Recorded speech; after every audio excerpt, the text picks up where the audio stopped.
Continuando o nosso exemplo, como foi dito anteriormente, cada vez que eu utilizo o operador new, na verdade eu estou utilizando uma classe para criar um objeto daquela classe, certo?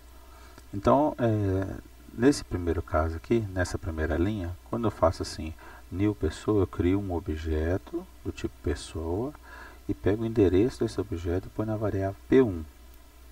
Então, para cada operador new que existir no meu programa, vai ser a criação de um novo objeto, com exceção da string, que a gente pode ver mais tarde, que nós conseguimos criar um objeto sem o operador new. Mas enfim, a regra assim, de forma geral, com apenas essa exceção da string, toda vez que nós tivermos um operador new, a gente está criando um objeto. Então, o que ocorreria se nós fizéssemos da seguinte forma? Se aqui a variável P2 recebesse o endereço de memória de P1, o que iria ocorrer? Vamos verificar aqui.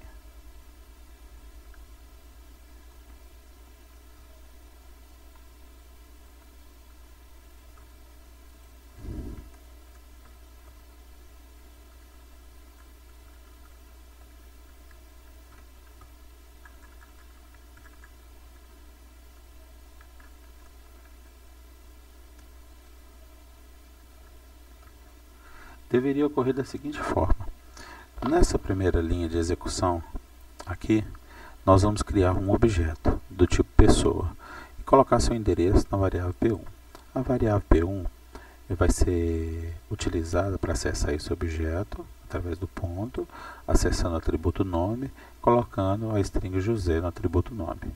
E assim por diante. Vamos preencher o peso, a altura.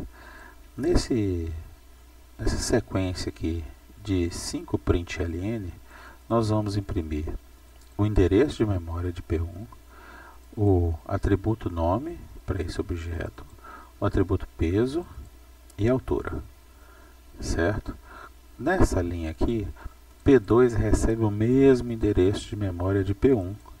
É como se as duas variáveis estivessem apontando para o mesmo objeto.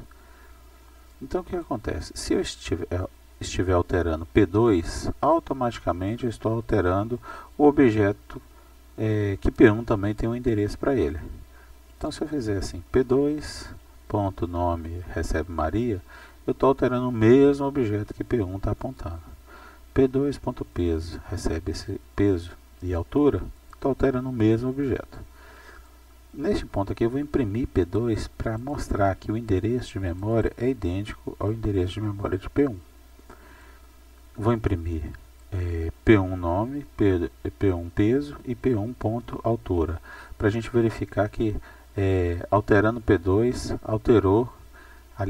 alterando o objeto que P2 está apontando, a gente também altera o mesmo objeto, porque o endereço é o mesmo de P1. Executando. Então, executando essa classe teste pessoa, executar arquivo.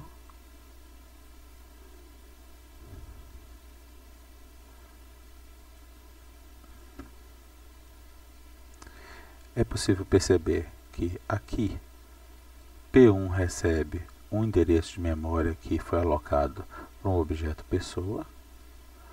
Esse aqui é o endereço de memória. Nós utilizamos P1 para acessar o endereço de memória do objeto pessoa, acessando o atributo e colocando lá o nome José, o peso e a altura. Logo em seguida a gente imprime o endereço de memória, nome, peso e altura. Nesta linha aqui, P2 recebe P1, ou seja, o mesmo endereço de memória que tem na variável P1 passa a ter na variável P2. Se a gente altera o objeto através da variável P2, automaticamente a gente está alterando o objeto que tem o mesmo endereço de memória lá na variável P1. Então aqui a gente está alterando o nome, o peso e a altura. Quando a gente imprime a variável P2, dá para notar que a gente tem o mesmo endereço de memória. Depois a gente imprime P1 nome, P1.peso, P1.altura e verifica que realmente alterando P2 alterou P1. Como a turma toda conhece criação de funções, que aqui em orientação a objetos nós chamamos todas as funções e procedimentos de métodos, então nós vamos criar a nossa primeiro método, né? Public static void imprimir pessoa. Neste ponto aqui, eu quero receber como parâmetro todas as informações de pessoa. Anteriormente, antes de nós possuirmos objetos, ou até mesmo registro, que eu vou falar a diferença entre registro e classe, etc. Anteriormente, o que a gente passaria como parâmetro? A gente passaria aqui string, nome, float, peso, float, altura, certo? Mas como nós estamos trabalhando com classes e objetos, eu posso simplesmente falar o seguinte: olha, eu quero receber um tipo pessoa, que é uma classe que nós criamos, na variável p. Então o que vai ocorrer aqui? Neste momento, eu posso simplesmente imprimir a variável p, e eu posso também acessar o objeto através do p ponto e acessando os atributos de cada objeto que foi passado o endereço nessa variável.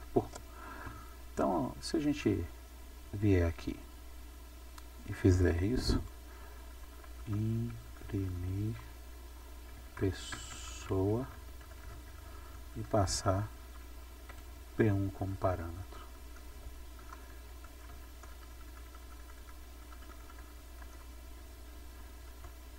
Imprimir pessoa e passar P1 como parâmetro, a gente consegue fazer uma chamada de um método, que é imprimir pessoa, que recebe uma variável ou um endereço de memória referente à pessoa como parâmetro, certo?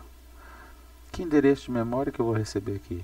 Bem, se eu estiver executando essa linha de comando, eu vou chamar o método imprimir pessoa, passando como parâmetro um endereço de memória de P1, que foi criado aqui em cima, certo? Na hora que eu faço isso, passo o endereço de memória, vai imprimir o endereço de memória aqui, e vai imprimir também o nome, peso e altura do objeto desse endereço de memória. Executando, novamente,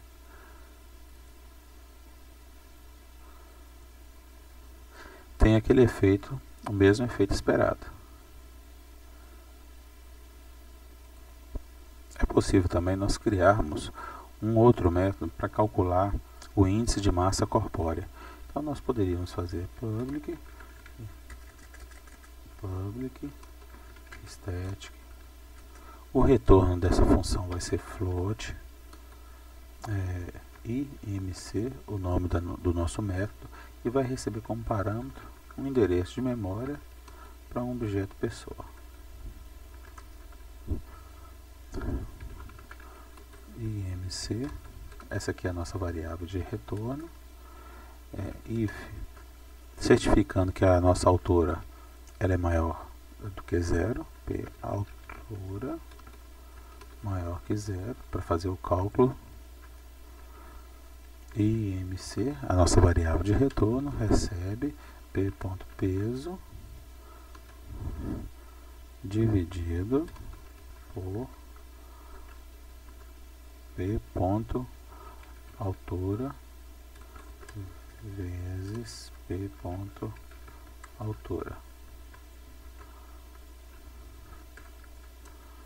Return imc, nossa variável de retorno.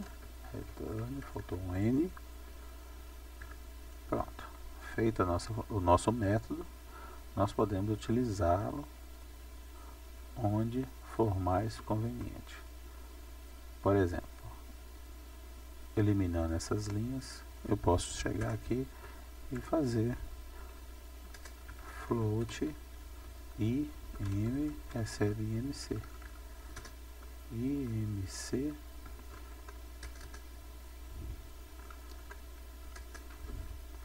P1 recebe IMC e passa como parâmetro o nosso endereço de memória de P1. E aqui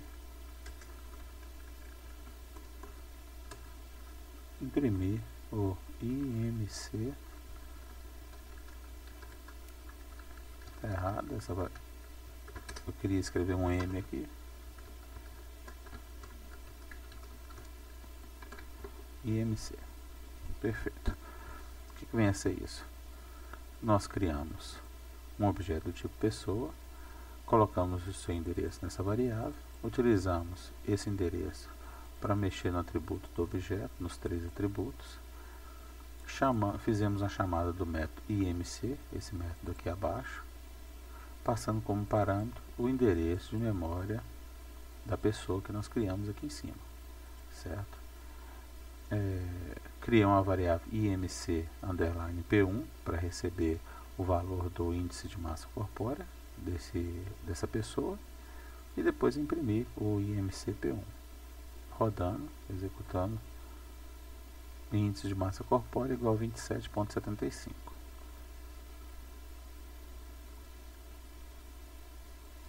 Mexendo um pouco mais no nosso exemplo, foi falado em sala de aula que se a gente quisesse guardar informações de pessoas não utilizando classes, como nós deveríamos fazer?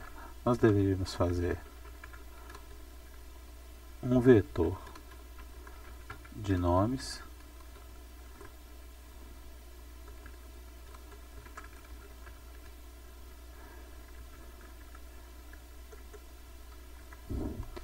de 100 posições e depois uma matriz para armazenar peso e altura. Então seria float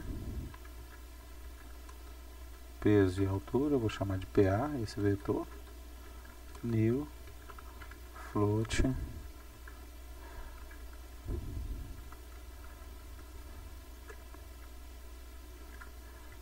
nós vamos possuir 2 colunas e 100 linhas. 100 linhas e 2 colunas. Isso que nós faríamos para armazenar todas as informações de 100 possíveis pessoas em nosso programa. Só que como nós trabalhamos com orientação a objetos, nós vamos fazer diferente. Nós vamos definir o nosso tipo de vetor como sendo um vetor de pessoas. Vai ser um vetor. A nossa variável vai chamar pessoa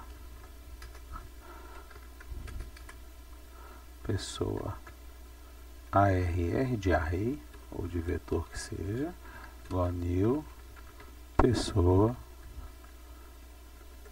100. Isso já foi falado em sala de aula.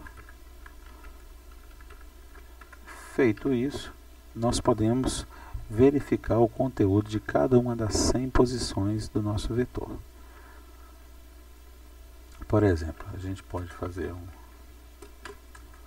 imprimir a posição do vetor pessoa array na posição 0, na primeira posição. Nós vamos ver qual é o resultado. O resultado é nulo. Por que que isso ocorre? Toda vez que nós criamos vetores de tipos não primitivos ou vetores de tipos de classes, ocorre o seguinte, que cada uma das posições do nosso vetor é inicializado como nulo, ou seja, não possui endereço nenhum de objeto. O único objeto que foi criado aqui foi um vetor com 100 posições e cada uma das 100 posições nulas, ou seja, não possui endereços de memória lá dentro, em cada uma das 100 posições. Para a gente colocar endereço de memória lá dentro, é necessário fazer o seguinte. Então, só como efeito didático, vou estender aqui esse sysout aqui para a posição 1.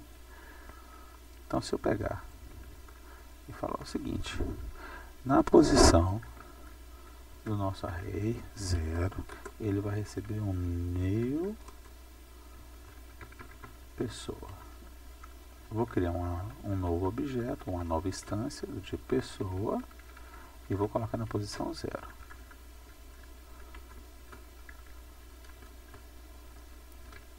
Executando esse programa, nós podemos perceber perfeitamente que esses dois println, ele imprime nulo e nulo, ou seja, não possui endereço nenhum de objetos ali dentro do tipo pessoa. Quando eu faço o seguinte, a pessoa na posição 0 recebe uma nova pessoa, eu crio um novo objeto do tipo pessoa e coloco o endereço na posição 0 do nosso array pessoa array. Quando isso ocorre, eu imprimo de novo a posição 0 e a posição 1. Agora a posição 0 possui endereço de memória e a posição 1 não possui endereço de memória algum.